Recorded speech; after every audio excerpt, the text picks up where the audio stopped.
আপনি তো হরিহরপাড়ায় সভা করছেন 15 তারিখে, তাই তো? আর আপনি নিশ্চয়ই জানেন, তবু বলি, সেটা হচ্ছে অভিষেক বন্দ্যোপাধ্যায় আসছেন বেলডাঙ্গাতে র্যালি করতে। সিআরজিএস মাঠ থেকে 1100 মিটার র্যালি হবে, পাঁচরাহা মোড়ে, ছাপাখানা মোড়ে তারা শেষ করে সভা হবে। এখন ঘটনা হচ্ছে যে তাহলে হুমায়ুনের ডেরায় আসতে হচ্ছে অভিষেক বন্দ্যোপাধ্যায়কে। তাহলে হুমায়ুন কি ছাপ ফেলেছেন মানুষের মনে, ভোটারদের মনে? আপনারা ঠিক করবেন, আমি কিছু বলবো না। এরপরে মুর্শিদাবাদ জেলার সাংগঠনিক নেতারা অল ইন্ডিয়া তৃণমূল কংগ্রেসের সাধারণ সম্পাদককে বুথ লেভেলে নামিয়ে আনছে। এটাই তো আমার জয়লাভ হয়ে গেছে, এটাই তো আমার কৃতিত্ব।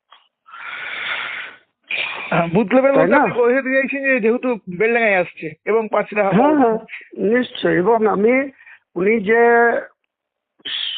করবে, রোড শো করবে বা সভা করবে, সেখানে ওনাদের তো বিরাট ব্যাপার।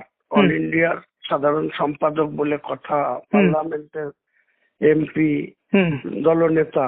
তো তাকে ওই দিনকেই আমি, যেদিন উনি এখানে করবেন, আমি সেদিন দমকলে সভা করব জনকল্যাণ মাঠে। আর এর পাল্টা ওকে জবাব দেওয়ার জন্য বেলডাঙ্গাতে আমিও ওইখানে রেলের একটা মাঠ আছে, ওই রেলের মাঠ থেকে জমায়েত করে ঠিক বেলা 2টোর সময় আমিও একটা মিছিল করব। দেখবো যে সর্বভারতীয় নেতার মিছিলে কত লোক হয়েছে 17 তারিখে, আর 19 তারিখে হুমায়ুন কবিরের মিছিলে কত লোক হবে। এটাই তো আমার জয়, নৈতিক জয় হয়ে গেছে অনেক আগে। এবার ইঞ্চিতে ইঞ্চিতে মুর্শিদাবাদ জেলায় সর্বভারতীয় নেতাকে বুথ লেভেলের নেতাতে নামিয়ে আনবো।